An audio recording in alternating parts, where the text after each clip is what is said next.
Good morning, fresh na ang lola nyo. O, diba, nakapaligo na. Ngayon, nagagata naman ako ng tulingan. Anatang tulingan na mayroon siyang sigarilyas. Baka pag-adobo na rin ako ng kangkong, guys. Ayan. Ito ang ating ulam for today. Ayan. Patuyuin natin yan dyan. Lalangis-langis na.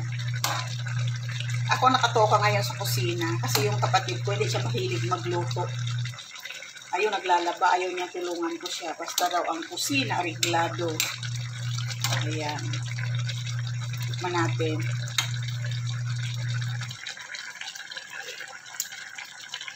Sarap. Ayan. Ginataang tulingan na mayroon siyang sigarilyas. Isus, wala dyan. Nagdunusta ni, oh, ayan. Ayan, nagdunusta. Nakapag-ano na rin ako, guys. Nakapag-adobo na rin ako ng kangkong. Kasi gusto ko talaga yung kangkong. Adobong kangkong. Ayan, guys. Update lang tayo. Yung sister ko doon naglalaba. Pag ako naliligo kasi gusto ko pag ako naggagalaw-galaw na sa kusina o kahit ano pa yung gagawin ko is nakapaligo na.